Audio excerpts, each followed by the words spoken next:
स्थान, यात्री समूह, छात्र समूह के ठहरने की उपयुक्त व्यवस्था, सेवा सदन के अंदर ही पार्किंग सुविधा भी उपलब्ध है। सेवा सदन के शुल्क में सिर्फ मेंटेनेंस खर्चा ही शामिल किया जाता है। संपर्क कीजिए Ram Narmada Parshuram Seva Sadan, Saint Andrews school road, Karmayogi enclave, Kamla Nagar, Agra. Mobile number 9720002952।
SS Convent Senior Secondary School, affiliated to CBSE New Delhi.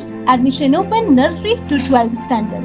Silent features, ideal education with moral values, fun-filled activities for primary classes, quality education with affordable fees, regular parents counseling, science lab, computer lab facility, efficient and friendly staff, smart classes, e-care facility, swimming pool and CCTV security, transportation facility. To join Happy and Happening campus, please contact North Karmyogi Enclave, Kamlanagar, Agra. Contact 8077492195 and 8077492196.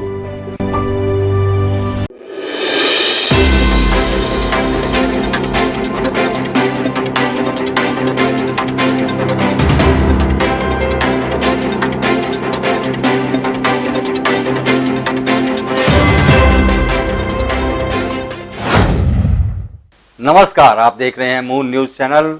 जानते हैं आज की प्रमुख खबर। प्रसव पीड़ा से ग्रसित महिला ने 2 बच्चियों को दिया जन्म। एक बच्ची डिलीवरी ऑन रोड तो दूसरी बच्ची का जन्म अस्पताल में।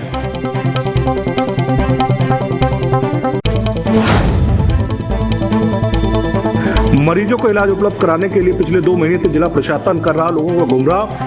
IMA ने प्रशासन की कार्यप्रणाली पर खड़े किए सवाल।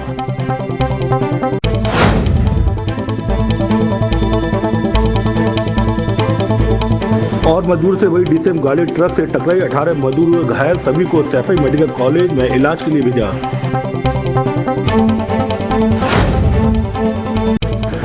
लॉकडाउन के दौरान सत्यमेव जयते संस्था कर रही लोगों की मदद। ISBT में सैकड़ों लोगों को भोजन कराने के साथ ट्रेन से आ रहे मजदूरों को भी दे रही भरपूर मदद। वीडियो में दिखाए जा रहे तथ्यों को बताया गलत। पूर्व मंत्री राजा महेंद्र अर्धमन सिंह और उनकी विधायक पत्नी रानी पक्षालिका ने की प्रेस वार्ता। पीड़ित बालिका को इंसाफ दिलाने की कही बात। लॉकडाउन के वक्त प्रसव पीड़ा से ग्रसित एक महिला ने 2 बच्चियों को जन्म दिया है। इस महिला की एक बच्ची की डिलीवरी ऑन रोड हुई है, जबकि दूसरी बच्ची की डिलीवरी जिला हॉस्पिटल में हुई। लोहा मंडी की रहने वाली महिला और उनकी दोनों बच्चियां पूर्ण स्वस्थ हैं। लॉकडाउन के वक्त कोविड-19 की जांच कराने जिला अस्पताल जा रही एक महिला ने 2 बच्चियों को जन्म दिया है। ताज्जुब की बात है कि इस महिला की एक बच्ची की डिलीवरी ऑन रोड हुई है, जबकि दूसरी बच्ची की डिलीवरी जिला अस्पताल में हुई। अब आपको पूरा मामला बताते हैं। दरअसल लोहा मंडी इलाके की रहने वाली एक महिला प्रसव पीड़ा से ग्रसित कोविड-19 की जांच कराने जिला अस्पताल जा रही थी। रिक्शे में सवार लोहा मंडी निवासी गर्भवती महिला की प्रसव पीड़ा साई की तकिया चौराहे पर हुई, जिसको लेकर महिला रिक्शे से उतर गई और महिला ने ऑन रोड ही एक बच्ची को जन्म दे दिया। वो चेकअप कराने आए थे कोरोना का, तो देना चल रहे थे पूरे, तो कोरोना की जांच लिख दी थी KG वाले ने, तो जांच करा कर लाओ, जब लेंगे हम। तो जांच करा के आए हैं, तो गैल में रास्ते में हो गया है, साई की तकिया चौराहे पर। मतलब रास्ते में ही हो गया। अच्छा, अभी क्या चल रहा है? टीम पहुंची आपकी? हाँ, टीम पहुंची है डिस्ट्रिक्ट की पूरी। अच्छा। तो वो लेके आए हैं, उन्होंने कोई दिक्कत नहीं है, उन्होंने मदद करी है। अच्छा, कोई परेशानी? कोई नहीं है। कितने बेबी हुए हैं? 2 हुए। और स्वस्थ है सभी? सही है। डिलीवरी ऑन रोड की खबर सुनते ही जिला अस्पताल के स्टाफ ने साईं की तकिया चढ़ाई की ओर दौड़ लगा दी और सड़क पर बच्ची को जन्म देने वाली महिला को तत्काल जिला अस्पताल लाया गया। जिला अस्पताल में महिला का चेकअप चल रहा था कि प्रसव पीड़ा से ग्रसित इस महिला ने एक और बच्ची को जन्म दिया। चिकित्सकों के मुताबिक महिला और दोनों बच्चियां इस समय पूर्णतः स्वस्थ हैं। एक महिला है जिसका नाम गोलू है, उम्र 25 साल है और उनके पति का नाम राजू है और राजनगर लोहा मंडी के रहने वाली हैं। ये आज हमारे सैंपलिंग साइट पे आई थी अपनी प्रेगनेंसी डिलीवरी के लिए सैंपल कराने के लिए। सैंपल इनका कर लिया गया था और ये व्हील चेयर पर भी थी, रिक्शे से बाहर आई हैं जो साधन जिससे वो आए थे। हमने गाड़ी की व्यवस्था भी की थी, लेकिन इसी बीच में गेट से बाहर निकलते ही खबर मिली वहाँ जो अटेंडिंग पुलिसकर्मी थे कि वो महिला ने डिलीवर कर दिया बाहर। तो उसको आनन फानन में पुलिस की मदद से जिला अस्पताल में अंदर सूचना हुई। उसके बाद तुरंत ही उनको स्टेशन पे हमारी इमरजेंसी में लाया गया। एक बच्चा बाहर डिलीवर हो गया था, दूसरे को फिर अंदर डिलीवर करवाया गया है, जिसमें हमारे medical superintendent doctor CP Verma साहब, वरिष्ठ चिकित्सक डॉक्टर हरीश और डॉक्टर वीरेंद्र और पूरी टीम इमरजेंसी में उनका सब सकुशल डिलीवरी हो गई है। जच्चा बच्चा अभी स्वस्थ हैं, उनकी मॉनिटरिंग की जा रही है और समय मिला तो उनको विधिवत स्थान पर बाद में ट्रांसफ़र भी कर दिया जाएगा। ये भाग्यशाली रहे कि सड़क पर पूरी टीम हमारी दौड़ी और 3 जान हम बचा पाए। फिलहाल महिला को जिला अस्पताल में ही एडमिट कर दिया गया है और चिकित्सक जच्चा और बच्चा दोनों की देखरेख में लगे हैं। डिलीवरी ऑन रोड की खबर ताजनगरी में चर्चा का विषय बनी हुई है। मरीजों को इलाज उपलब्ध कराने के लिए पिछले 2 महीने से जिला प्रशासन को गुमराह कर रही चिकित्सकों की संस्था इंडियन मेडिकल एसोसिएशन प्रशासन की जरा सी कार्रवाई से ही तिल मिला गई। 2 IMA पदाधिकारियों के हॉस्पिटल में सर्वे के बाद आक्रामक हुए IMA चंद घंटों बाद ही बैकफुट पर नजर आ रही है। अब चिकित्सक मरीजों का इलाज तो उपलब्ध कराने की बात कह रहे हैं, लेकिन इलाज से पूर्व हर मरीज का कोरोना टेस्ट भी कराए जाने की बात भी याद कर रहे हैं। आज जूम मीटिंग के माध्यम से IMA आगरा ने एक आपातकाल कार्यकारिणी बैठक बुलाई, जिसमें प्रशासन एवं शासन के द्वारा चिकित्सकों के ऊपर दमनकारी व अनुचित कार्यवाही की भर्त्सना की गई है। कल अस्पतालों के निरीक्षण के बहाने IMA अध्यक्ष डॉक्टर रवि पचौरी और IMA अध्यक्ष इलेक्ट डॉक्टर राजीव उपाध्याय की अस्पतालों में तथाकथित पाई गई छोटी कमियों को ज्यादा बड़ा बनाकर कार्यवाही की। इस मामले में IMA आगरा ने निंदा की है। प्रशासन की ऐसी अविवेकपूर्ण कार्यवाही पर अध्यक्ष ने सदन को संबोधित करते हुए कहा कि प्रशासन प्राइवेट में कोविड-19 टेस्ट न करवाकर बढ़ते हुए आंकड़ों को रोक रहा है, छुपा रहा है। अपनी नाकामयाबी को छुपाने के बहाने प्राइवेट चिकित्सकों पर नित्य नए गाइडलाइंस थोपकर बड़े और छोटे अस्पतालों के जुमलों से IMA में आगरा को बांट रहा है। IMA आगरा सदैव मरीजों का हित सोच अपने सभी चिकित्सकों को इस लड़ाई में लड़ने के लिए प्रेरित करता है एवं छोटे बड़े अस्पताल, एकल क्लिनिक और OPD शुरू करने की बात करता है। प्रत्येक चिकित्सक इस वक्त मरीजों की भी देखभाल करना चाहता है, लेकिन शासन के तुगलकी फरमान उसे परेशान और व्यथित कर ऐसा नहीं करने दे रहे हैं। General body meeting, executive meeting हुई थी शाम को 4 बजे, जिसमें यह निर्णय लिया गया कि अब सभी छोटे बड़े अस्पताल और क्लिनिक सभी खुलेंगे, लेकिन सभी लोग अपना उसके ICMR के रूल्स के हिसाब से अपना प्रोटेक्शन रखेंगे, किट पहनेंगे, जिसको किट पहननी है, जिसको मास्क लगाना है, OPD वगैरह वाले को मास्क लगाना है और ग्लव्स पहनने हैं, ग्लव्स लगाएंगे, सैनिटाइजर यूज करेंगे और सोशल डिस्टेंसिंग मेंटेन करेंगे। साथ ही जो कोविड टेस्ट है जहाँ तक है सबका अनिवार्य होगा और चाहे वो सरकारी संस्था कराए या प्राइवेट हो, प्राइवेट के भी कोविड सैंपल्स लिए जाएंगे। ये आज फाइनल हो जाएगा और हो गया भाई। हम लोगों ने ये सारे डिसीजन बड़े मन से और बहुत ही जनता के हितों को सोचते हुए लिए हैं कि हम कोविड वॉरियर के तरह काम करेंगे और जो सरकारी मुहिम का लागू हो उससे ज़्यादा मेहनत और ज़्यादा तेज़ी से काम करके हम जनता के लिए हर वक्त हर समय तैयार है और उनका हर तरह का बीमारी का इलाज हर तरह से जब भी 24 घंटे जो ज़रूरत पड़ेगी वो हम करेंगे और उसके लिए हम सब तैयार हैं। आप किसी भी तरह से हम लोगों को अपने आप से दूर नहीं समझें। IMA डॉक्टर्स एसोसिएशन, सारे आगरा के डॉक्टर आपके साथ 24 घंटे हर वक्त खड़े हुए हैं। President elect doctor Rajeev Upadhyay ने पूरे घटनाक्रम को बताते हुए कहा कि उनके द्वारा बार बार झूला छापों के यहाँ हो रहे इलाज को रोकने के लिए प्रशासन से प्रश्न पूछे जाने पर उनके यहाँ उल्टी कार्रवाई हुई। सचिव डॉक्टर संजय चतुर्वेदी ने बताया कि पिछली कुछ मीटिंगों में प्रशासन के साथ यह निर्णय हुआ था कि प्रशासन के लोग चिकित्सकों को गाइडलाइन बताएंगे। आईएमए की सर्विलांस कमेटी के माध्यम से इसके लिए सुधीर ठाकरे की अध्यक्षता में एक कमेटी भी बनाई गई थी। उस कमेटी को प्रशासन ने अपने साथ न लेते हुए इन 2 अस्पतालों पर कार्यवाही की, जो कि किसी भी सूरत में स्वीकार योग्य नहीं है। पूर्व अध्यक्ष डॉक्टर संदीप अग्रवाल ने बताया कि आईएमए का प्रत्येक चिकित्सक एवं उनके अस्पताल बराबर हैं और आईएमए को बांटने की कोई भी प्रयास सफल नहीं होगा। कोरोना वॉरियर के नाम पर तालियां और तालियां पीटने से ज्यादा अगर चिकित्सकों को प्रेम व सम्मान दिया जाए तो यह बहुत अच्छा होगा, ऐसा पूर्व विधायक डॉक्टर राजेंद्र सिंह ने कहा। मीटिंग में पूर्व अध्यक्ष वीरेंद्र खंडेलवाल ने कहा कि सिर्फ 10 अस्पतालों को ही नहीं, सभी आगरा के अस्पतालों को कार्य करने की अनुमति प्रशासन दे। छावनी बोर्ड के उपाध्यक्ष डॉक्टर पंकज महिंद्रू ने प्रशासन को 2 टूक शब्दों में कहा कि आईएमए आगरा पूर्ण शक्ति के साथ हर दमनकारी एक्शन का जवाब देना जानती है। मीटिंग में doctor Hardeep, doctor Ashwini, doctor Anuj Dixit, doctor Shammi Kalra, doctor Sunil Sharma, doctor Arvind Yadav, doctor Mukesh Goyal आदि चिकित्सक मौजूद रहे। मीडिया प्रवक्ता डॉक्टर पंकज नगाइच ने बताया कि कोविड सर्विलांस कमेटी के तहत एक मांग पत्र बनाया गया है, जो कल शासन को सौंपा जाएगा। इस मांग पत्र में डॉक्टर ठाकरे ने 8 सूत्रीय बिंदुओं पर प्रशासन से आईएमए की मांग रखी। थाना पिनाहट के मनोना गांव में बालिका से बलात्कार मामले को लेकर बुधवार को हुई बैठक के दौरान वायरल हो रहे वीडियो में पूर्व मंत्री राजा महेंद्र अरिदमन सिंह और उनकी विधायक पत्नी रानी पक्षालिका पर पीड़ित पक्ष पर दबाव बनाने की बात कहते हुए आरोपी पक्ष को बचाने का आरोप लगाया जा रहा है। इस मामले में राजा महेंद्र अरिदमन सिंह और रानी पक्षालिका ने प्रेस वार्ता करते हुए अपना पक्ष रखा। उनका कहना था कि वीडियो में दिखाए जा रहे तथ्यों को गलत तरीके से प्रेजेंट किया जा रहा है।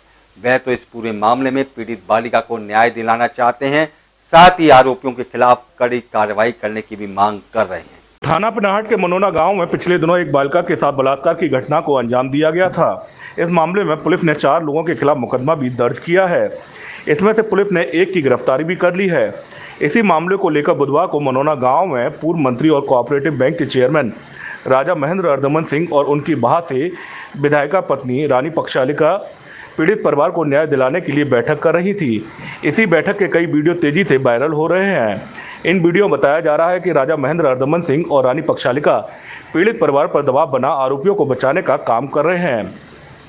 इस मामले में गुरुवार को भदावर हाउस पर राजा महेंद्र अरिदमन सिंह और रानी पक्षालिका ने प्रेस वार्ता करते हुए अपना पक्ष रखा। रानी पक्षालिका का कहना था कि वह तो पीड़ित परिवार को न्याय दिलाना चाहती हैं और इसी को लेकर वह मौके पर भी पहुंची थी। बैठक में सीओ पिनाहट भी मौजूद थे। इस मामले में पुलिस ने एक आरोपी को भी गिरफ्तार किया है। वह और उनके पति राजा महेंद्र अरिदमन सिंह सीओ पिनाहट से यही कह रहे हैं कि पकड़े गए आरोपी से पूछताछ की जाए तो वह 3 अन्य आरोपियों का नाम भी बता देगा, जबकि पुलिस इस पूरे मामले में आरोपी पक्ष का साथ दे रही है।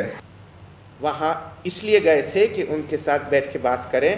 सीओ साहब हमारे साथ मीटिंग में थे, सीओ पिनाट, तो हमने उनसे कहा था कि सीओ साहब मैं मनोना जाने वाली हूँ तो आप उधर पहुँच जाइए, मैं आ रही हूँ। तो जब तक मैं पहुँची सीओ साहब पहुँच चुके थे और बैठे ही थे और चर्चा यही हो रही थी कि क्या हुआ। भयभीत बहुत थे ये परिवार, बहुत गरीब परिवार है।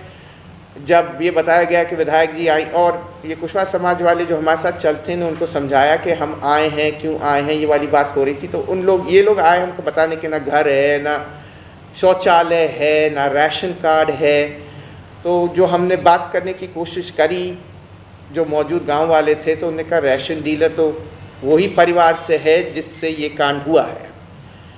तो परेशानी उधर ही आ रही थी। वहीं इस पूरे मामले को लेकर पूर्व मंत्री राजा महेंद्र अरिदमन सिंह का कहना है कि बालिका से बलात्कार करने वाले आरोपी पिनाहट के ब्लॉक प्रमुख सुग्रीव चौहान के रिश्तेदार है। सुग्रीव चौहान दबंग व्यक्ति है और उसके खिलाफ कई मुकदमे भी दर्ज हैं। उसी के दबाव में पुलिस आरोपियों को बचाने का काम कर रही है। मानता हूँ कि इसमें एक षड्यंत्र है, साथ साथ पुलिस की संलिप्तता है, लोकल पुलिस की संलिप्तता है। क्योंकि जो शुरू से जिस दिन से ये घटना घटी हम लोग पुलिस के संपर्क में, नीचे से ऊपर तक, एसओ से, सीओ से, और SSP SPRA संबंध में, और ये मांग करते चले आ रहे हैं कि इन पे कार्रवाई क्यों नहीं हुई। तो हर टाइम ये मिलता है कि जब लड़की बयान देगी तब करेंगे। लेकिन लड़की का बयान क्यों है जब आप एक आदमी अरेस्ट हो चुका है, वो नामजद है, उनके साथ 3 अज्ञात हैं। तो जो अज्ञात है जिससे अगर कड़ाई से इंटरोगेशन उसी से वो होता तो पुलिस को वो नाम नहीं बताता, ऐसा संभव कैसे। और वही बात लेके जब CO वहाँ बैठे थे तो मैंने उन्हीं से यही बात कर, मैंने CO साहब आप ये देख रहे हैं कि जब एक आप अरेस्ट हो गए हैं, आदमी अरेस्ट हो गया है और बाकी 3 जो अज्ञात हैं, तो उस पर क्यों कार्रवाई नहीं हो रही कि बयान नहीं। मैंने कि अब लड़की अगर बयान के दे, जिसको पहचाना हुआ FIR में नाम दर्ज हो गया, जिसको नहीं पहचाना है वो अज्ञात में दर्ज हो गया। अब तो पुलिस का इन्वेस्टिगेशन करके है कि उससे जांच पड़ताल होती हो, कार्रवाई करें, अरेस्टिंग करें। मैंने कहा और पूरा ये संरक्षण, क्योंकि वो अपराधी किस्म के व्यक्ति हैं, सुग्रीव चौहान जो ब्लॉक प्रमुख हैं, उन्हीं के परिवारजन इसमें सम्मिलित हैं और खुद ही अपराधी रह चुके हैं। 302 का मामला उन पर दर्ज है, 307 का मामला पूरा दर्ज है। वहीं इस पूरे मामले को लेकर भाजपा जिलाध्यक्ष गिरिराज कुशवाहा का कहना है कि इस मामले से पार्टी आलाकमान को भी अवगत करा दिया गया है। इस मामले में अधिकारियों से कड़ी कार्रवाई की बात कही गई है और जो भी लोग आरोपियों को बचाने का काम करेंगे उन्हें भी कतई बख्शा नहीं जाएगा। क्या है इस प्रकरण? क्योंकि मैं आपके सामने अभी मिलने आता जा रहा हूँ, तो ये बात करके माननीय विधायक जी से पूरी जानकारी लूँगा और जो भी इस संदर्भ में होगा, दूध का दूध पानी का पानी होगा। अगर वहाँ पर कोई अपराधी है और उसे कोई बचाने का प्रयास कर रहा है तो ये संभव नहीं है। भारतीय जनता पार्टी की सरकार में शासन प्रशासन के पेच कसे जाएंगे और जो भी अपराधी है जल्द से जल्द गरीब परिवार को न्याय दिलाते हुए अपराधियों को जेल भेजने का काम किया जाएगा। इसके लिए हम लोगों ने शीर्ष नेतृत्व से बात की हुई है, उनका दिशा निर्देश हमें मिल गया है।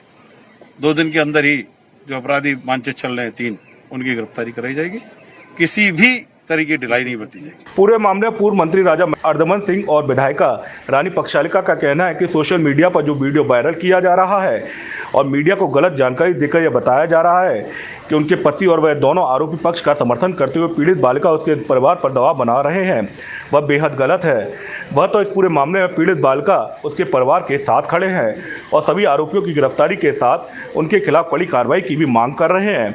इसलिए उन्होंने इस पूरे मामले में पीड़ित परिवार उसके समाज के लोगों के साथ IG रेंज आगरा से भी मुलाकात की है। साथ ही इस पूरे मामले में सभी आरोपियों की गिरफ्तारी के साथ उनके खिलाफ कड़ी कार्रवाई की भी मांग की है।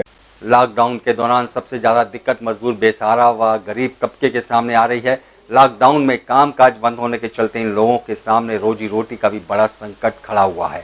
ऐसे में आगरा की कई संस्थाएं लोगों को मदद के लिए बढ़ चढ़कर आगे आई हैं। सत्यमेव जयते संस्था द्वारा जहां लॉकडाउन शुरू होने से ही प्रशासन के साथ मिलकर ISBT बस अड्डे और आगरा कैंट पर आने वाली ट्रेनों से आ रहे मजदूरों को खाने पीने के साथ जरूरत का सामान भी उपलब्ध कराया जा रहा है। तो वहीं सत्यमेव जयते संस्था के साथ सक्षम फाउंडेशन, रॉबर्ट हुड आर्मी, आरंभ वेलफेयर सोसाइटी, सेवा भारती, एक पहल, क्षितिज अग्रवाल, भरत अग्रवाल संस्था भी मजदूर, गरीब, बेसहारा लोगों को हर संभव मदद करने का पुरजोर प्रयास कर रही है। कोरोना वायरस की इस महामारी से हर कोई परेशान है। सबसे ज़्यादा दिक्कतें मजदूर, बेसहारा और गरीब लोगों के सामने आ रही है। ऐसे में इन लोगों के जहां रोजगार खत्म हो चुके हैं तो वहीं इनके सामने रोजी रोटी का भी बड़ा सवाल खड़ा हो गया है। ताजनगरी में ऐसे तमाम संस्थाएं जो लगातार ऐसे मजलूमों के, ऐसे गरीबों की मदद कर रही है, उन तक राशन के साथ खाने की वस्तुएँ उपलब्ध करा रही है। लगातार लोगों के घर तो ये सामान पहुँचाया जा रहा है। इसके साथ ही ISBT आगरा कैंट के जो स्टेशन है जहाँ पर बड़े पैमाने पर यात्री आते हैं और खासकर इस समय जो अप्रवासी मजदूर है बड़े पैमाने पर दूसरे प्रांतों से अपने अपने जिलों पर, अपने अपने घरों पर जा रहा है, बड़े पैमाने पर यहाँ पर ISBT आता है। उसके लिए आपको बता दें सत्यमेव जयते संस्था है, इन संस्था के साथ तमाम ऐसी संस्थाएं और जुड़ी हुई जो लगातार जब से लॉकडाउन हुआ तभी से ऐसे लोगों की यहाँ पर मदद कर रही है। तमाम जो मजदूर यहाँ पर आते हैं, तमाम जो लोग आते हैं जिन्हें कहीं ना कहीं खाने की ज़रूरत होती है और जिन जिन चीज़ों की ज़रूरत होती है ये संस्था के वॉलंटियर हैं यहाँ पर उपलब्ध कराते हैं। इनसे ये बात कर लेते हैं किस तरह से लॉकडाउन जब से शुरू हुआ उस दौरान ये किस तरह से यहाँ पर मदद कर रहे हैं, अब तक कितने लोगों की मदद कर चुके हैं और किस तरह से ये खाना और जो तमाम चीज़ें जो आती हैं वो कहाँ से ये लेके आते हैं। जी सर, मेरा नाम राजेंद्र मगन है और मैं कई समाजसेवी संस्थाओं से जुड़ा हुआ हूँ, जैसे कि सत्यमेव जयते है, प्रारंभ वेलफेयर सोसाइटी है, रॉबिन हुड आर्मी है, जो यहाँ पर हम लोग ISBT पर और जो आगरा कैंट का स्टेशन है उस पर भी हम निरंतर सेवा कर रहे हैं, जो प्रवासी मजदूरों को बाहर भेजा जा रहा है। और यहाँ पर भी आज हम आप समझ लीजिए कि पहले दिन से ही लगे हुए हैं और पिछले 5-7 दिन से तो यहाँ बहुत ज़्यादा रश है। तो हम लोग सुबह से लेकर रात तक निरंतर हमारी सेवा चलती है, जिसमें हम चाय प्रोवाइड कर रहे हैं, खाना प्रोवाइड कर रहे हैं, बिस्किट है और आपका पानी की बॉटल्स हैं, और जो भी चीज़ हमारे पास हमारी कम्युनिटी से इकट्ठा होती है उसको सब एक जगह इकट्ठा करके हम यहाँ पे मज़दूरों के लिए हमने एक आगे और एक पीछे 2 स्टॉल लगाए हुए हैं, जिससे हम निरंतर उनको वो दे रहे हैं। इसमें प्रशासन की भी कहीं ना कहीं आप लोग मदद ले रहे हैं। प्रशासन ने भी आपको जिम्मेदारियां दी गई हैं कि किस तरह से ये जिम्मेदारियां दी गई हैं और किन किन क्षेत्रों में आप ये लोगों को डिस्ट्रीब्यूट करते हैं। प्रशासन बिल्कुल हमारी हर संभव मदद कर रहा है। यहाँ पे भी सचिन जी हैं प्रशासन की ओर से, जो ये पूरा यहाँ का जो कार्यभार संभाल रहे हैं, वो निरंतर हमारी सेवा कर रहे हैं और हमारे साथ हैं, बिल्कुल हमें गाइड करते हैं। कहीं भी अगर हमारे से कोई चूक हो जाती है या कोई ऐसी चीज़ होती है तो निरंतर हमें वो गाइड कर रहे हैं। तो प्रशासन का बिल्कुल साथ है और आप देखेंगे निरंतर बसें चल रही हैं और मज़दूरों को बाहर भेजा जा रहा है, जिसमें हम सिर्फ उनको खाने पिलाने में सहयोग कर रहे हैं। अच्छा, किस तरह से आप लोग मदद कर रहे हैं? कहीं सत्यमेव जयते संस्था जिस तरह से इनके पदाधिकारी थे उन्होंने बताया, यहाँ पर कितनी संख्या में लोग आते हैं और क्या क्या मदद आप लोग करते हैं? सर, यहाँ पर काफ़ी संख्या में लोग आते हैं। हम लोग सुबह का खाना, दोपहर का खाना, शाम का नाश्ता, तीनों टाइम का सर हम आपको यहाँ पर मज़दूरों को नाश्ता करवा रहे हैं, खाना खिलवा रहे हैं। तो समझा जा सकता है लगातार इस तरह की संस्थाएं जो लोगों की मदद कर रही हैं और जो ज़रूरतमंद लोग हैं जिन्हें खासी ज़रूरत है इस समय खाने की, उन तमाम चीज़ों की, उन्हें ये यहाँ पर उपलब्ध कराया जा रहा है। हम आपको दिखा देते हैं और भी तमाम संस्थाएं यहाँ पर आप देख सकते हैं, लोगों की यहाँ पर लगातार मदद की जा रही है। आप देख सकते हैं ये मजदूर हैं जो बड़े पैमाने पर यहाँ पर आए हुए हैं। हमेशा यहाँ पर इस तरह की भीड़ रहती है।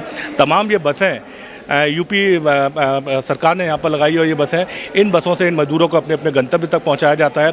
लेकिन जो बड़े पैमाने पर अप्रवासी मजदूर हैं, दूसरे राज्यों से जो मजदूर आगरा आ रहे हैं और आगरा से अपने अपने घरों के लिए रवाना हो रहे हैं, उनके सामने जाने की तो सबसे बड़ी दिक्कत है ही है, लेकिन सबसे बड़ी दिक्कत है पेट की दिक्कत, उनकी भूख की दिक्कत। उस भूख को, उस दिक्कत को ये संस्थाएँ दूर कर रही हैं। वाकई ये संस्थाएँ काबिल तारीफ़ है। जिस तरह से ये मानव सेवा का प्रयत्न कर रही है और मानव सेवा ही सबसे बड़ी सेवा है, उस ध्येय वाक्य पर चल रही है, वो वाकई में काबिल तारीफ है। कैमरा पर्सन तारा के साथ विकास यादव, मून न्यूज।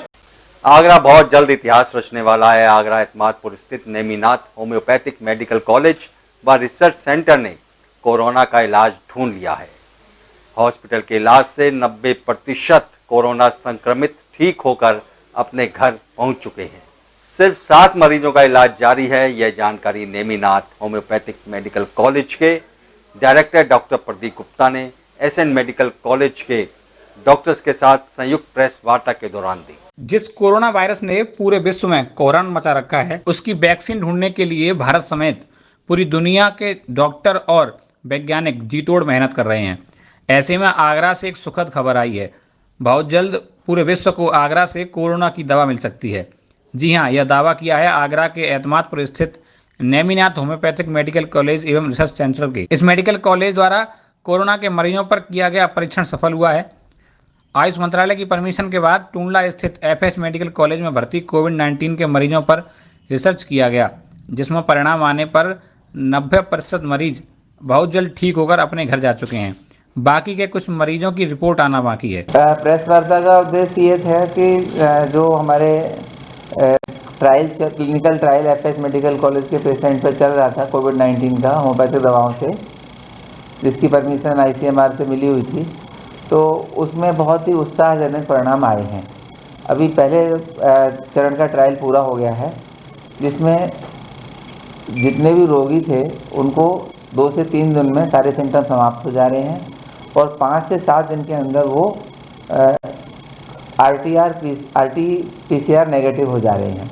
और उनका दोबारा भी टेस्ट किया गया कि अभी तक जितने भी प्रदेश में RT-PCR टेस्ट हो रहे थे वो सारे तीसरी बार में, चौथी बार में नेगेटिव हो रहे थे। मतलब 4 हफ्ते 6 हफ्ते लग रहे थे। ये पहली बार ऐसा हुआ है कि सारे पेशेंट्स का 1 हफ्ते में नेगेटिव आ गया। तो इसको पुनः जांच की गई, सारे पेशेंट की फिर पुनः जांच की गई, जिसमें लगभग सारे पेशेंट दोबारा नेगेटिव पाए गए हैं। तो इस आधार पर हम ये बताने में समर्थ हैं कि जो दवाई जिन लोगों को होम्योपैथी दी गई थी वो सारे के सारे लोग 1 हफ्ते से और के अंदर नेगेटिव हो गए। नहीं, प्रशासन तो पूरा सहयोग कर रहा है। आगरा के पेशेंट भी एफएच में ही थे, केवल फिरोजाबाद की ऐसा नहीं है।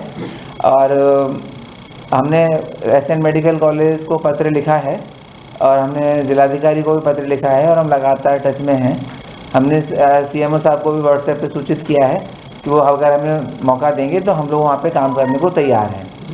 और इसके अलावा हम केवल प्रदेश तक ही नहीं रहना चाहते हैं, ये तो मानवता के साथ लड़ाई है कोरोना की। इसको जीतने के लिए जहाँ जहाँ हमारी ज़्यादा आवश्यकता है, जैसे इस समय 5 राज्यों में बहुत ज़्यादा कोरोना का प्रकोप है, महाराष्ट्र, गुजरात, दिल्ली, पश्चिम बंगाल, इन सारे स्टेट के चीफ सेक्रेटरीज को और मेडिकल सेक्रेटरीज को हमने पत्र लिखा है, ईमेल किया है कि हम निःशुल्क अपनी सेवाएं देने को तैयार हैं और वहाँ पर जो भी डॉक्टर हैं उनको अपना ट्रेनिंग देने को तैयार हैं कि वो किस तरह से कोरोना से लड़ सकते हैं। हमारे हिसाब से रिजल्ट बहुत बेहतर आए हैं। जितने पेशेंट अभी तक एडमिट हुए और बीच में हम लोगों ने ट्रायल भी शुरू किया था नेमिनाथ के साथ, डॉक्टर प्रदीप गुप्ता जी बैठे हुए साथ में, तो बेहतर रिजल्ट्स आए हैं और सारे पेशेंट हमारे ठीक होके गए हैं। यानी जो हमारा परफॉर्मेंस है मरीज़ की ठीक होने की तो करीब 90% है। तो किस तरह के डोज देते थे? डोज देने का काम पूरा हमारा एलोपैथिक हमारा मेडिकल कॉलेज दे रहा था और जो दूसरा जो सैंपल साइज था उसको जो हमारा नेमिनाथ मेडिकल कॉलेज है वो लोग दे रहे थे। रिजल्ट अच्छा है? रिजल्ट बेहतर रिजल्ट आ रहा है। जैसे डॉक्टर साहब ने कहा कि साइज बहुत कम है, लेकिन अच्छी बात है कि हमने जितने लोगों पे अप्लाई किया वो सबके रिजल्ट बेहतर आए। उसके कितने मरीजों पर परीक्षण किया गया आपका? हमने 50 से ऊपर करीब मरीजों पर परीक्षण कर चुके हैं यहाँ पे और चल भी रहा है अभी। 90% अच्छा आया। क्या नाम डॉक्टर? डॉक्टर रेहान फारूक। देखिए, जब डॉक्टर गुप्ता सर हमारे यहाँ आए फर्स्ट टाइम प्रपोजल लेके कि जो हमारे यहाँ पेशेंट पॉजिटिव पेशेंट जो कोविड के एडमिटेड हैं उनमें अगर होम्योपैथिक दवाएं का इस्तेमाल एलोपैथिक दवाओं के साथ किया जाए तो कोई बेनिफिट उन मरीज़ों को होगा या नहीं होगा। ये बहुत चैलेंजिंग टॉपिक था क्योंकि आजकल जो महामारी फैली हुई है उस महामारी का हमारे पास कोई अचूक इलाज नहीं है। रियल क्या निकल क्या है? तो जब ये हमारा ट्रायल हुआ यहाँ पर तो ट्रायल में 2 तरह के मरीज़ को इस्तेमाल किया गया। एक वो मरीज़ थे जिनको सिर्फ एलोपैथिक दवाएं दी गई थी, एक वो मरीज़ थे जिनको एलोपैथिक के साथ साथ होम्योपैथिक भी दवाएं दी गई थी। तो जो मरीज़ एलोपैथिक के साथ साथ होम्योपैथिक दवाएं ले रहे थे उन मरीज़ों में जो साइन और सिम्टम्स थे वो वक्त से पहले जो थे ठीक होते दिख रहे हैं। कंपैरेटिव अगर आप इसको देखें कि जो मरीज़ सिर्फ एलोपैथिक दवाएं खा रहे हैं उन मरीज़ों के साइन सिम्टम्स जो हैं वो ज़्यादा देर तक स्थिर रह रहे हैं बजाय उन मरीजों के जो कि होम्योपैथिक दवाएं ले रहे हैं। संयुक्त प्रेस वार्ता के दौरान एफएस मेडिकल कॉलेज के vice chairman doctor Rehan Farooq ने बताया कि मरीजों पर की गई स्टडी सफल हुई है। तो वहीं नेमिनाथ कॉलेज के डायरेक्टर डॉक्टर प्रदीप गुप्ता का कहना था कि सामाजिक संस्थाओं और कोरोना वॉरियर्स के रूप में काम कर रहे लोगों के लिए उनके यहाँ ये दवा मुफ्त उपलब्ध है। साथ ही उन्होंने बताया कि पत्र लिखकर अलग अलग राज्यों जहां कोरोना का प्रकोप ज्यादा है वहां की सरकारों को मरीजों को दवा देने के लिए परमिशन मांगी गई है। फिलहाल आयुष मंत्रालय के आदेश के बाद नेमिनाथ कॉलेज के द्वारा कम सैंपलों पर काम किया गया है, लेकिन वह सफल हुआ है। अब देखना यह है कि कब तक भारत सरकार इस रिसर्च को प्रमाणित करके दुनिया को कोरोना का इलाज देने में सक्षम हो पाती है। आगरा के एतमादपुर में स्थित Neminath homeopathic medical college and research centre बहुत जल्द इतिहास रचने की ओर है। वहाँ पर मरीजों के लिए जो कोविड-19 के मरीज हैं उनके लिए दवा बनाई गई, वो कारगर साबित हुई है। एफएस मेडिकल कॉलेज के करीब 50 मरीजों पर परीक्षण किया गया, जिसमें से करीब 90% मरीज ठीक होकर अपने घर जा चुके हैं। डॉक्टरों के मुताबिक यह दावा किया गया है कि बहुत जल्द मरीजों को ठीक कर दिया गया। 10 दिनों के अंदर मरीजों में रिकवरी रेट देखने को मिली और 90% मरीज जल्द ठीक होकर अपने घर जा चुके हैं। बाकी 5 मरीजों का इलाज अभी चल रहा है, जिसमें से कुछ मरीजों की रिपोर्ट नेगेटिव आ चुकी है। तो एक बहुत बड़ा दावा एतमादपुर में एक अस्पताल ने किया है। नेमिनाथ मेडिकल कॉलेज द्वारा ये दवाई बनाई गई है और बहुत जल्द संसार को, पूरे दुनिया को, पूरे विश्व को यहाँ से इलाज मिल सकता है। एतमादपुर से मून टीवी के लिए पवन शर्मा की रिपोर्ट। रोजेदार घरों में ही अदा करें जुम्मा अलविदा की नमाज। रमजान के आखिरी जुम्मे यानी शुक्रवार के दिन मुख्य रूप से यह नमाज मुख्य रूप से जामा मस्जिद में होती है, लेकिन इस वर्ष कोरोना वायरस के संक्रमण को देखते हुए मुस्लिम समाज की संस्था इस्लामिया लोकल एजेंसी की ओर से अपील की गई है कि रोजेदार पूर्व की तरह अपने घरों में ही जुम्मा अलविदा की नमाज अदा करें। रमजान माह के दौरान पढ़ने वाले आखिरी जुमे को अलविदा की नमाज अदा की जाती है। आखिरी जुमे के दिन ज़ोहर की नमाज अदा करने के लिए शहर के विभिन्न कोने कोने से लोग अभी तक जामा मस्जिद में एकत्रित होते थे और आगरा शहर की शाही जामा मस्जिद में अलविदा की नमाज अदा करते थे। लेकिन इस वर्ष कोरोना वायरस के कहर के चलते पूरे रमज़ान के दौरान प्रशासन की ओर से हिदायत दी गई कि सभी लोग अपनी विभिन्न नमाज़ें व तरावी घरों में ही अदा करें, जिसका अभी तक मुस्लिम समाज के लोग पालन करते आए। अब अलविदा की नमाज के लिए एक बार फिर प्रशासन ने सभी से अपील की है कि वे अलविदा की नमाज को घर में ही अदा करें, जिसके चलते मुस्लिम समाज की संस्था इस्लामिया लोकल एजेंसी की ओर से अपील की गई है कि पूरे रमज़ान के दौरान अभी तक जिस तरह से लोग अपने घरों में नमाज अदा करते आए और मस्जिदों में महज 4-5 लोग ही जाकर नमाज अदा करते रहे, उसी तरह से अलविदा की नमाज भी अदा की जाएगी। लोग अपने घर में ही रहकर नमाज पढ़ें और कोरोना वायरस के संक्रमण से मुक्ति की दुआ करें। इस्लामिया लोकल एजेंसी के चेयरमैन असलम कुरैशी ने अपील की है कि लोग प्रशासन के इस आदेश का पालन करें और नमाज घर में ही अदा करें। वहीं एजेंसी का कहना था कि अभी तक जिस तरह से कोरोना वायरस का संक्रमण फैला है, उसके लिए कहीं ना कहीं लोग मुस्लिम समाज को भी जिम्मेदार मानते आए हैं। ऐसे में यह वक्त है कि हम सभी अपने जिम्मेदारी को समझें और घर में रहते हुए ही नमाज अदा करें। खबरों का सिलसिला जारी रखेंगे, लेकिन उससे पहले लेते हैं एक छोटा सा ब्रेक। राम नर्मदा परशुराम धर्मार्थ सेवा सदन कथा, भागवत, शादी विवाह व मांगलिक कार्य के लिए उपयुक्त स्थान, यात्रीय समूह, छात्र समूह के ठहरने की उपयुक्त व्यवस्था। सेवा सदन के अंदर ही पार्किंग सुविधा भी उपलब्ध है। सेवा सदन के शुल्क में सिर्फ मेंटेनेंस खर्चा ही शामिल किया जाता है। संपर्क कीजिए Ram Narmada Parshuram Seva Sadan, saint Andrews school road, Karmayogi enclave, Kamla Nagar, Agra. Mobile number 9720002952।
Senior Secondary School affiliated to CBSE New Delhi.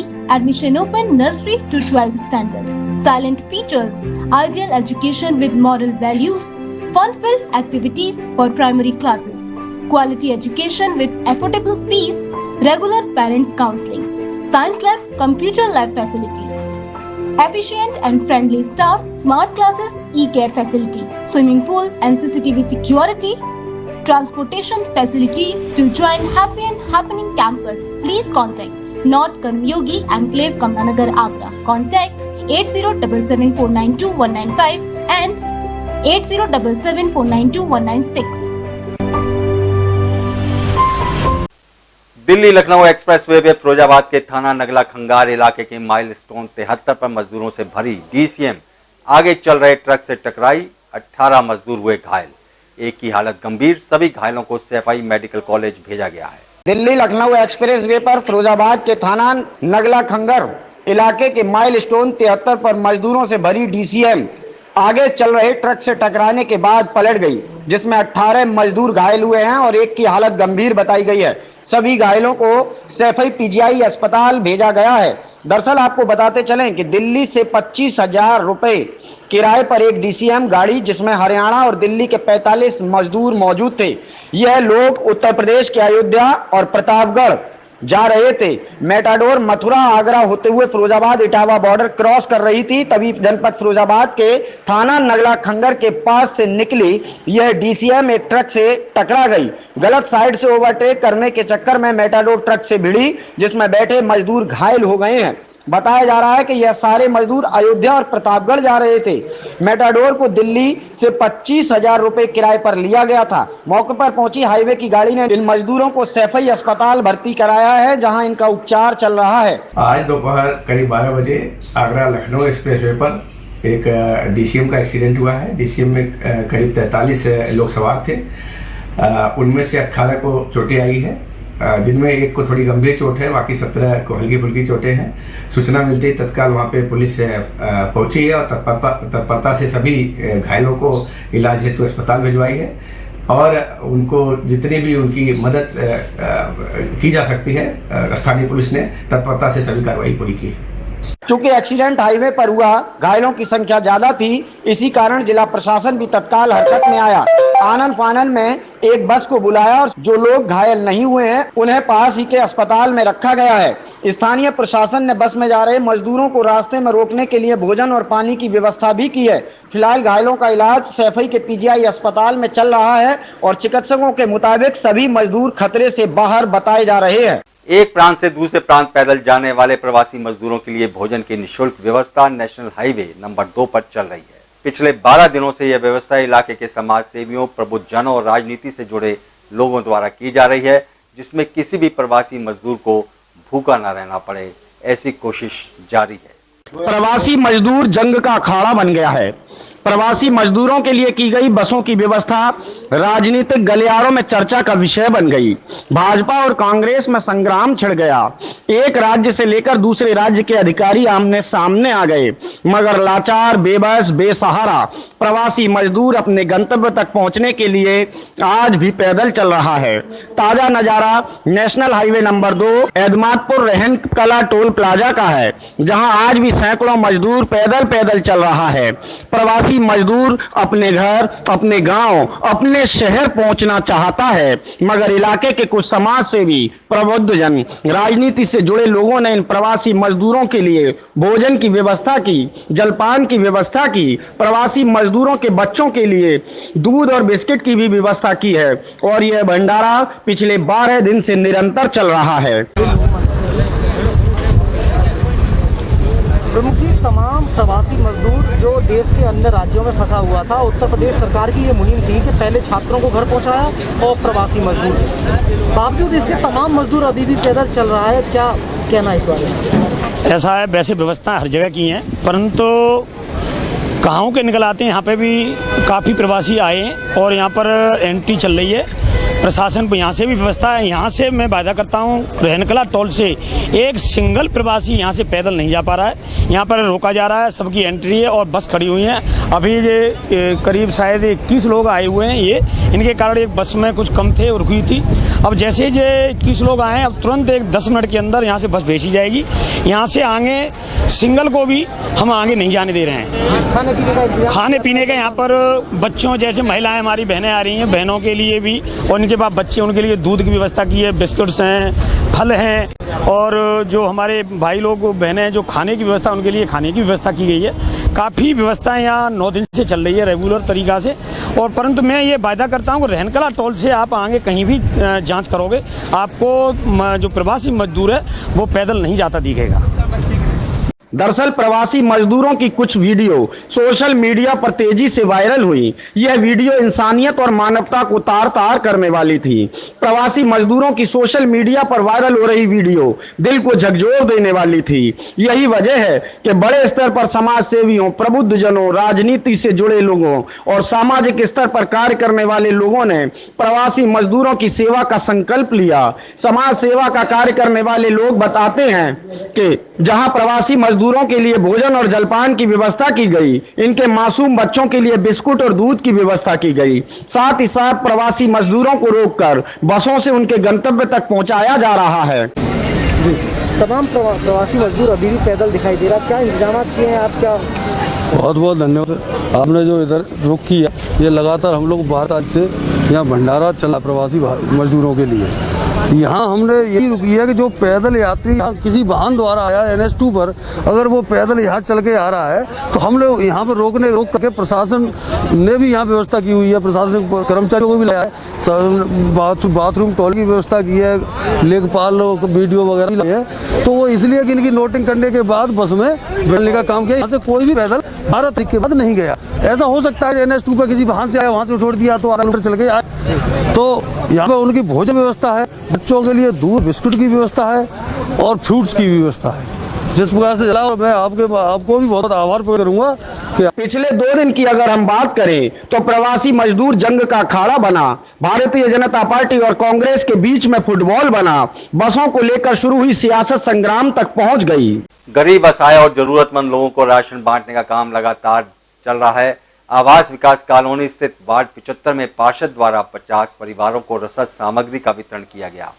साथ ही कोरोना वायरस की जंग में लड़ने के लिए जरूरी सुरक्षा उपकरण भी वितरित किए गए। वैश्विक महामारी कोरोना वायरस की इस जंग में पिछले 2 महीनों से विभिन्न माध्यमों के जरिए अपना योगदान अदा कर रहे समाजसेवी ताजनगरी आगरा में भी लगातार समाज हित के कार्यों को करते हुए देखे जा रहे हैं।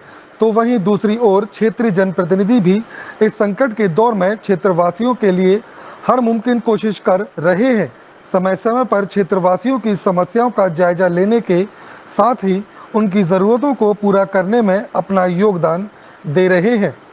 कोरोना वायरस के संक्रमण से बचने के लिए जहां एक ओर क्षेत्रवासियों को जागरूक करने का काम किया जा रहा है, तो वहीं दूसरी ओर इस कोरोना वायरस से बचाव के लिए सुरक्षा उपकरण भी लगातार वितरित किए जाते रहे हैं। वहीं आवास विकास कॉलोनी के वार्ड 75 की पार्षद सुषमा जैन द्वारा क्षेत्र में 50 जरूरतमंद परिवारों को राशन वितरित किया गया। शहर के महापौर नवीन जैन के हाथों से उन 50 परिवारों को रसद सामग्री वितरित कराई गई। क्षेत्रीय पार्षद के अनुसार वह समय समय पर लोगों की जरूरत के हिसाब से और आपसी सहयोग के बाद एकत्रित हुए रसद सामग्री को लंबे समय से वितरित कराने का काम करती चली आ रही हैं और भविष्य में भी इस तरह के कार्यों को करते रहने की बात कही है। ये रसद सामग्री गरीब परिवार हैं जो मतलब मेरे घर पर रोज आ रहे थे, वो बेचारे वाकई में परेशान थे। उनको अभी तक शासन प्रशासन के द्वारा कोई मदद नहीं की गई थी।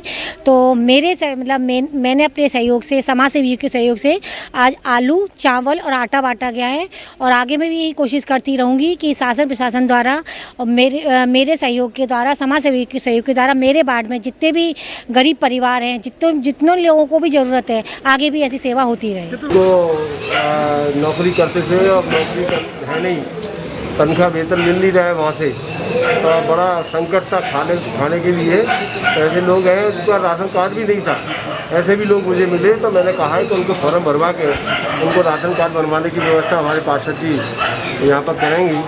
और मेरे सभी शहर में जितने भी मेरे पार्षद हैं, मैंने एक नारा दिया था जब लॉकडाउन प्रारंभ हुआ कि कोई व्यक्ति आपके वार्ड में भूखा ना रहे, भूखा ना सोए। उस योजना के तहत सभी जितने भी माननीय पार्षदगण हैं, हमारे भारतीय जनता पार्टी के कार्यकर्ता हैं, मंडलों के अध्यक्ष हैं, सभी लोग मिलकर इस बात की चिंता कर रहे हैं, फिक्र कर रहे हैं कि कोई उनके वार्ड में भूखा व्यक्ति ना रहे। क्षेत्र में मौजूद जरूरतमंद लोगों की सहायता के लिए अनवरत रूप से इस तरह के कार्यक्रम चलाए जा रहे हैं। साथ ही वितरण से वंचित रह जाने वाले परिवारों को अगली सूची तैयार कर सुविधाएं पहुंचाने का काम भी किया जाता रहा है। वहीं 50 जरूरतमंद परिवारों को पार्षद द्वारा रसद सामग्री वितरित की गई, जिसमें मुख्य रूप से सब्जी, आटा, चावल और किचन से जुड़ी अन्य महत्वपूर्ण चीजें शामिल रहीं। वहीं क्षेत्र में उन परिवारों से भी जायजा लिया गया जिनके अभी तक राशन कार्ड नहीं बन पाए हैं। इस अवसर पर उपस्थित रहे महापौर नवीन जैन ने भी उन लोगों को आश्वासन दिया कि जल्द ही उनके राशन कार्ड भी बनकर तैयार हो जाएंगे। लॉकडाउन के दौरान 2 माह से घर में बंद लोगों को अपने भविष्य को लेकर तमाम तरह की चिंताएं सता रही हैं। वहीं अपनी दैनिक दिनचर्या को छोड़कर घर बैठे रहने की वजह से भी कई तरह की परेशानियां हो रही हैं। ऐसे में अपने आप को स्वस्थ रखने व चिंता से बचते हुए प्रतिरोधक क्षमता को बढ़ाने में योग की अहम भूमिका निभा रहा है। जिसके लिए आगरा के योग प्रशिक्षक परमजीत सिंह सरना निरंतर सोशल मीडिया के माध्यम से लोगों को तमाम ऐसे योग आसन की ट्रेनिंग दे रहे हैं, जिससे कि वह स्वयं को चिंता मुक्त स्वस्थ रखें और शरीर की प्रतिरोधक क्षमता भी मजबूत रहे। लॉकडाउन के दौरान पूरा देश घर में कैद होने को मजबूर है। कोरोना वायरस के संक्रमण का खतरा जिस तरह से सभी पर मंडरा रहा है, ऐसे में घरों में रहना ही इससे बचाव का एकमात्र विकल्प है, जिसके चलते सभी लोग अपने घरों में ही रह रहे हैं। लेकिन इस दौरान तमाम लोग ऐसे भी हैं जो कोरोना महामारी की चिंता से परेशान हो उठे हैं। घर में कैद रहने और काम कारोबार पूरी तरह से बंद हो जाने के कारण कई लोगों को तमाम तरह की चिंताएं भी हो रही हैं, जिसके चलते वे अवसाद या डिप्रेशन का शिकार हो रहे हैं। वहीं कोरोना जैसे संक्रमण से बचाव में शरीर की प्रतिरोधक क्षमता भी एक महत्वपूर्ण कारण है। इस दौरान जिनकी प्रतिरोधक क्षमता मजबूत है, वे कहीं ना कहीं इस संक्रमण से पूरी तरह से खुद को सुरक्षित रख सकते हैं। लिहाजा योग एक ऐसा माध्यम है जिसको अपनाने से तमाम तरह की चिंताओं से मुक्त रहा जा ही सकता है। वहीं खुद को स्वस्थ रखने के साथ साथ शरीर की प्रतिरोधक क्षमता को भी और मजबूत किया जा सकता है। इसी उद्देश्य को लेकर आगरा के योग प्रशिक्षक परमजीत सरना पिछले 2 महीने से निरंतर लोगों को सोशल मीडिया के माध्यम से योग के प्रति जागरूक कर रहे हैं और तमाम ऐसे योग की ट्रेनिंग दे रहे हैं। साथियों, मैं मून चैनल के माध्यम से आप लोगों को बताना चाहता हूं कि साथियों कि जो आज वैश्विक महामारी कोरोना से बचने के लिए हम लोग को जो हम योगा के द्वारा मैं लोगों को जागरूक कर रहा हूं, उससे हम कैसे अपनी रोग प्रतिरोधक क्षमता को ज्यादा अच्छी तरह बढ़ा सकते हैं। इसके लिए हमें कुछ नहीं, खाली थोड़ा प्राणायाम करना है, थोड़ा लंग्स मजबूत करने के लिए थोड़ा आसन करने हैं, थोड़ा योग निंद्रा करनी है और थोड़ा डर असंतोष को दूर करने के लिए हैप्पीनेस योगा करना है। अगर इन 4-5 चीजों को सूक्ष्म चीजें हैं, अगर 15, 20, 25 मिनट अगर आदमी रोज दे लेगा तो 15-20 दिन के अंदर ही उसकी शारीरिक क्षमता इस तरह से बढ़ जाएगी, वो किसी तरह की भी बीमारी से दूर रह सकता है। परमजीत सरना का कहना है कि योग के माध्यम से वे लोगों को बता रहे हैं कि कई ऐसे योग हैं जिनको नियमित करने से न केवल शरीर की प्रतिरोधक क्षमता मजबूत की जा सकती है, बल्कि कोरोना संक्रमण के दौरान सबसे संवेदनशील रहने वाले शरीर के फेफड़ों को भी मजबूत किया जा सकता है।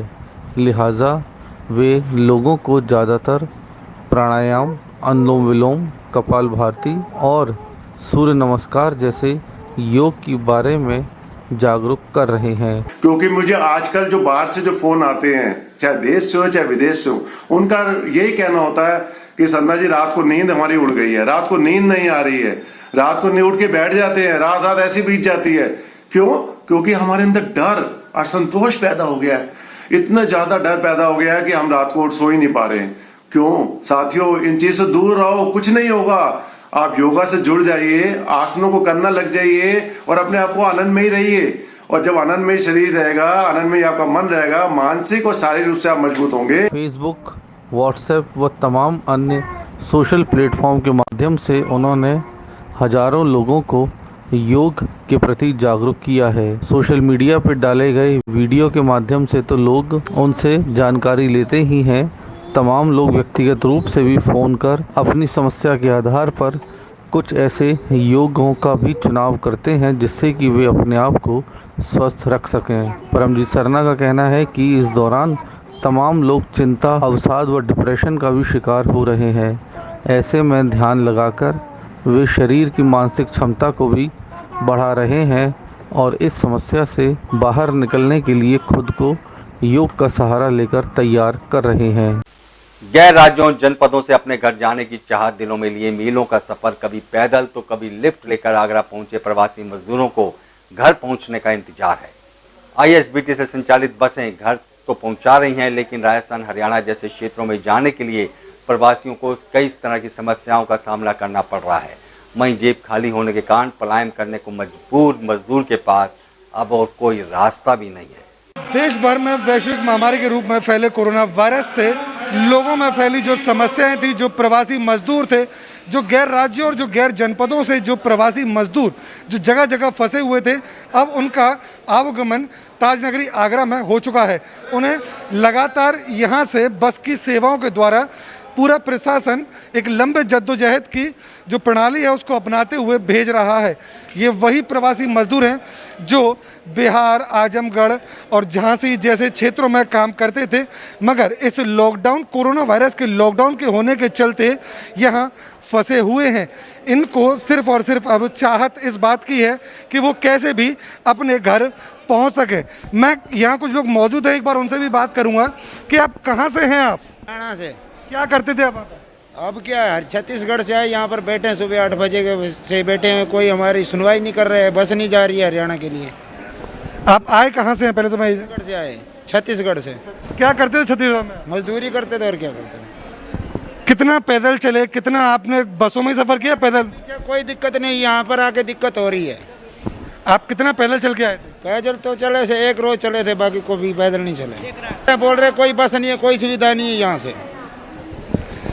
हरियाणा में इन्हें जाना है और मगर इनका सिर्फ एक ही समस्या है कि बसों की सुविधा इन तक नहीं है।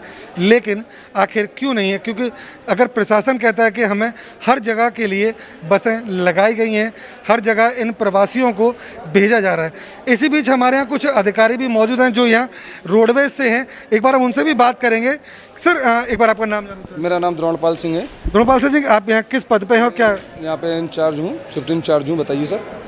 यहाँ लोग कहाँ से आ रहे हैं और कहाँ जाना और किस तरह की सेवाएं उन्हें दी जा रही हैं? यहाँ पे लोग जो हैं सिर्फ प्रवासी मजदूर है, हरियाणा, दिल्ली, गुड़गांव, गुजरात आदि गंतव्य स्थान प्रदेशों से आता जा रहा है, जिनको हमारे द्वारा यहाँ से उनके, जैसे बिहार का है तो उसको चंदौली और खुशीनगर 2 बॉर्डरों पे भेजा जा रहा है। बाकी का अधिकतर प्रवासी जो है पूर्वांचल का है, तो गोरखपुर, आजमगढ़, बलिया, बस्ती, शाहजहाँपुर, लखीमपुर खीरी, इन गंतव्य जिलों के अंतर्गत वहाँ इनको भेजा जा रहा है, जहाँ इनको उनका वहाँ का जिला प्रशासन इनको ले रहा है और रिसीव कर रहा है हमारे से। रोडवेज प्रशासन द्वारा कब से ये मुहिम चलाई जा रही है और कितनी बसें हैं जो यहाँ लगाई गई हैं? सर, रोडवेज प्रशासन द्वारा ये तो लगातार कंटिन्यूस है, जब से शासन हमसे मांगता जा रहा है बसों को, तब से लगभग अब से 1.5 महीना हो गया। 1.5 महीने से ये कंटिन्यूस चलता ही कंटिन्यू में चल रहा है। उसके अलावा जो गाड़ियाँ हैं, जो हमारी समथिंग इस समय लगभग 300-400 से ऊपर गाड़ियाँ कंटिन्यूसी में लगी हुई हैं, पर डे की हैं, पर डे कंटिन्यूसी में संचालित हैं इस समय। इसके अलावा अन्य डिवीजनों से भी गाड़ियों का आवागमन प्रारंभता से चल रहा है। साथ ही साथ जो भी प्रवासी जा रहे हैं उनको हमारे द्वारा मास्क, सैनिटाइज़र वगैरह गाड़ियों को सैनिटाइज भी किया जा रहा है। भोजन, पानी, ये व्यवस्था हम गाड़ी में करके ही उनको बैठाल के दे रहे हैं। इसके भी अलावा इसमें हमारा सबसे बड़ा सहयोग जो है पुलिस प्रशासन द्वारा और जिला प्रशासन के निर्देशों पर पुलिस प्रशासन हमारा सहयोग अत्यधिक रूप से हमारे साथ में कर रहा है। पुलिस प्रशासन और परिवहन के सहयोग से ये पूरा का पूरा संचालन और इन प्रवासियों मजदूरों को उनके गंतव्य स्थानों तक पहुंचाने का कार्य जो है बड़ी कुशलता से किया जा रहा है। आगरा में आने वाला एक भी प्रवासी मजदूर ना तो भूखा रहा है, ना ही प्यासा गया है। जो भी गया है वो बस अपने दिल से ये कह के गया है कि काश आगरा जैसा हर एक जिला होता। मगर यहाँ कुछ लोग ऐसे भी मौजूद हैं जिनका कहना है कि उन्हें हरियाणा तक बस की सुविधा नहीं दी जा रही है। आखिर क्या रीजन है उसका? उसका रीजन ये है कि हर स्टेट ने अपने बॉर्डरों को सील कर दिया है, इसीलिए हम उनके बॉर्डर सीमा तक ही प्रवासी मजदूरों को भेजने, जैसे राजस्थान हुआ, मध्य प्रदेश हुआ, हरियाणा हुआ, तो इनको हम सिर्फ वहीं तक ही छोड़ रहे हैं। दिल्ली का भी है तो उसको NCR को पूरा सीज कर रखा है, नोएडा तक, तो जेवर टोल टैक्स तक उनको लिया जा रहा है। इस तरीके से जो वहाँ के राज्य वाले हैं वो उनको जब ले रहे हैं तो ये अपनी तरफ से ही उनके द्वारा लिया जा रहा है। हमारी तरफ से उनको भेजने की पूरी तैयारी रखी गई है। इसमें हमारी कुछ गाड़ियों को दरभंगा, बिहार तक ले जाया गया, जो कि वहाँ पे उनने रोक लिया और जिले वाइज जिले घुमाने के बाद गाड़ी हमारी 15 दिन बाद वापस आ पाई 5 गाड़ियाँ। अगर हम सबसे लंबी दूरी की बात करें तो यहाँ सबसे कितनी लंबी दूरी की जो गाड़ियाँ हैं वो कितनी लंबी दूरी तक आगरा से चलाई जा रही हैं? लंबी दूरी की गाड़ियाँ जो हैं चंदौली और कुशीनगर बॉर्डर तक चलाई जा रही हैं। ये सबसे बिल्कुल लास्ट बिहार का बॉर्डर है, ठीक है, चंदौली और कुशीनगर बॉर्डर। इसमें भी 5 से 6 गाड़ियाँ हमारी दरभंगा तक, मतलब उनको ज़बरदस्ती भेजा जा चुका है। ज़बरदस्ती हम आगे प्रशासन तक छोड़ने गए, उनने उनको अंदर ले लिया। अब उनको जब तक उनने अपने यहाँ छुड़वा लिए नहीं लिया सबों को, उसके बाद वो गाड़ियाँ भेजी हैं। ये तो रोडवेज कर्मचारी जो यहाँ नोडल इंचार्ज बनाए गए हैं, जो लोगों को, प्रवासी मजदूर जो हैं उन्हें अपने गंतव्य तक पहुँचाने की जिम्मेदारियों का निर्वहन कर रहे हैं। यहाँ सैकड़ों की तादाद में मजदूर मौजूद हैं। अगर मैं आपको पूरे कैमरा साथी कहूँगा पूरा कैमरा को घुमाएं और एक बार आपको दिखाएं कि कितने ही सैकड़ों की तादाद में मजदूर हैं। एक बार हम उनसे भी जानेंगे कि रोडवेज कर्मचारियों का कहना है कि उन्हें लगातार भोजन की व्यवस्था की जा रही है, बसों को सैनिटाइज कराया जा रहा है, हर एक प्रकार की सुख सुविधाएं यहाँ मौजूद हैं। यहाँ पर स्वास्थ्य विभाग द्वारा लोगों की थर्मल स्क्रीनिंग के बाद ही बसों में घुसने दिया जा रहा है, ताकि किसी भी प्रकार की कोई भी दिक्कत परेशानी ना हो। सभी लोगों की स्वास्थ्य, उनके भोजन की सभी प्रकार की व्यवस्था की जा रही है। साथ ही यहाँ रोडवेज विभाग द्वारा, जैसा कि आप देख रहे हैं इस वक्त कैमरे की निगाहों से, हर एक कर्मचारी जो यहाँ लगा हुआ है वो सिर्फ एक ही बात पर है कि किसी भी प्रकार की कोई अनियमितता ना बरती जाए। हर एक व्यक्ति का पूरा डाटा फीड किया जा रहा है। उसके आधार कार्ड को देखते हुए जो व्यक्ति बसों में बैठ रहा है उसकी पूरी जांच पड़ताल की जा रही है। कोविड-19 के संक्रमण से जहां एक और कई जानें पूरे देश भर में गई हैं, तो वहीं लोगों के रोजगार भी छिने हैं। आईएसबीटी के जो नज़ारे हैं वो आप देख रहे हैं लगातार कि लोग अपने घरों से पलायन करने को मजबूर हैं। हमारे बीच में कई सारे लोग ऐसे भी यहाँ मौजूद हैं जिनके सामने आज एक धर्म संकट, पेट की भूख का सवाल बन चुका है। उन्हें मजबूरी है कि अपने यहाँ छोड़कर, जहाँ वो रोजगार करते थे, जहाँ पर वो 2 पैसे कमाते थे अपना पेट भरने के लिए, मगर वो आज मजबूर हैं अपने उस कर्म भूमि को, अपनी उस जन्मभूमि को छोड़ के जाने के लिए और कहीं और पलायन करने को मजबूर हैं।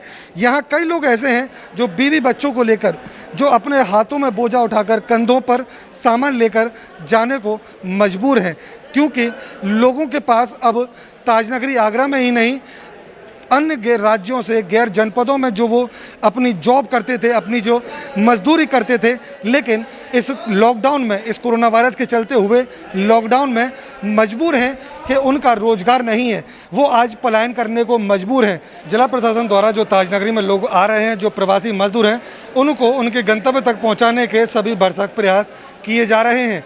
धीमे धीमे करते हुए पिछले लंबे समय से जो सेवाएं यहाँ चल रही थी, आज उन्हीं सेवाओं के माध्यम से आज आईएसबीटी के नज़ारे जो हैं वो सिर्फ चुनिंदा और कहें तो सिर्फ चंद मुट्ठी भर प्रवासी मजदूर हैं जो यहाँ अब रह गए हैं, जिन्हें भी भेजे जाने का काम जिला प्रशासन द्वारा बड़ी ही तेज़ी के साथ और मुस्तैदी के साथ किया जा रहा है। ये मजदूर बिहार, छत्तीसगढ़, झांसी, आजमगढ़ से आए हुए हैं। वहीं हमारे बीच में कुछ मजदूर हैं, एक बार हम उनसे भी जानेंगे। सर कहाँ से हैं? हम यहाँ आगरा से। सर क्या काम करते थे आप? Hotel line. होटल लाइन में काम करते थे। अब आप जा कहाँ रहे हैं? हर वहाँ उत्तराखंड। उत्तराखंड में आखिर क्यों जाना पड़ रहा है सर आपको अब यहाँ से? ऐसी मजबूरी में, बीमारी के चक्कर में। क्या कुछ रोजगार नहीं बचा या क्या दिक्कत है? किराएदार ने हटा दिया, क्या है? किराएदार ने हटाया, क्या किराए का आएगा, कमाएंगे नहीं तो किराया कहाँ से देंगे? और क्या मजबूरियाँ हैं, क्या समस्या है आप? मजबूरी क्या है? मजबूरी यहाँ तो वही है कि पैसे नहीं है तो राशन कैसे खरीदे, क्या करें? ऐसे बीमारी के चक्कर में तो जाना ही पड़ेगा। तो अब आप गाँव जाके क्या करेंगे सर? वहाँ गाँव जाके तो अपने खेती बाड़ी तो करेंगे कुछ ना कुछ।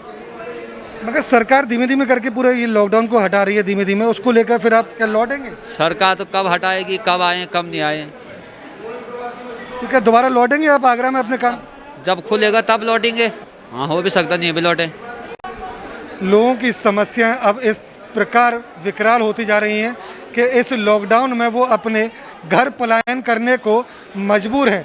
लोगों का साफ कहना है कि अब उन्हें यह भी पता नहीं कि वो अब अपने घरों से अपने रोजगार के लिए लौटेंगे या नहीं लौटेंगे, क्योंकि लंबे समय से भीख मांगने के साथ साथ उन्होंने पेट भरा है। लोगों से 2 वक्त की रोटी मांग मांग के अपना पेट भरने को वो इस पूरे लॉकडाउन में मजबूर रहे हैं। जो वो काम करते थे वहाँ से उनका काम बंद हो गया है। किराएदार जो वो थे, मकान मालिक के लगातार कहने के बाद उन्हें मकान भी छोड़ना पड़ रहा है। अब अपना सिलेंडर, अपना चूल्हा, अपना खाना, अपना कपड़ा लेकर वो अब अपने घर जाने को मजबूर हैं। आईएसबीटी के ये नज़ारे एकदम दिल दहला देने वाले हैं। 1947 में जो लोग पलायन कर रहे थे, वही 2020 के नज़ारे अब देश भर में देखने को मिल रहे हैं। वीडियो जर्नलिस्ट ताराचंद के साथ मैं अनिल चौधरी, मून न्यूज आगरा। ये थी अब तक की खबरें, फिर मुलाकात होगी आपसे, तब तक के लिए आज्ञा दीजिए, नमस्कार। डॉक्टर राम नर्मदा परशुराम धर्मार्थ सेवा सदन, कथा, भागवत, शादी, विवाह व मांगलिक कार्य के लिए उपयुक्त स्थान, यात्री समूह, छात्र समूह के ठहरने की उपयुक्त व्यवस्था। सेवा सदन के अंदर ही पार्किंग सुविधा भी उपलब्ध है। सेवा सदन के शुल्क में सिर्फ मेंटेनेंस खर्चा ही शामिल किया जाता है। संपर्क कीजिए Ram Narmada Parshuram Seva Sadan, Saint Andrews school road, Karmayogi enclave, Kamla Nagar, Agra. Mobile number 9720002952।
SS Convent Senior Secondary School, affiliated to CBSE New Delhi. Admission open nursery to 12th standard.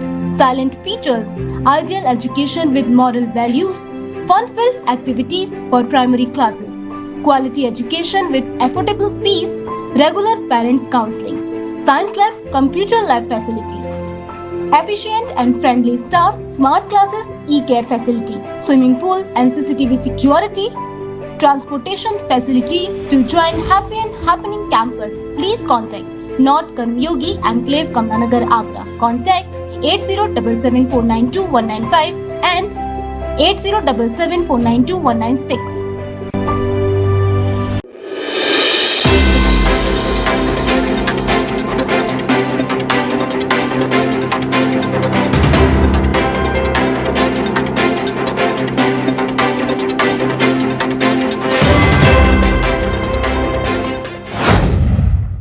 नमस्कार, आप देख रहे हैं मून न्यूज चैनल। जानते हैं आज की प्रमुख खबर। प्रसव पीड़ा से ग्रसित महिला ने 2 बच्चियों को दिया जन्म। एक बच्ची डिलीवरी ऑन रोड तो दूसरी बच्ची का जन्म अस्पताल में।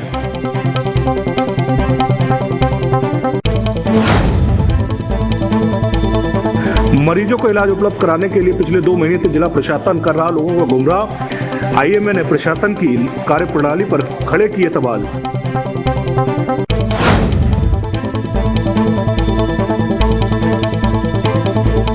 और मजदूर से वही DCM गाड़ी ट्रक से टकराई, 18 मजदूर हुए घायल। सभी को सैफई मेडिकल कॉलेज में इलाज के लिए भेजा।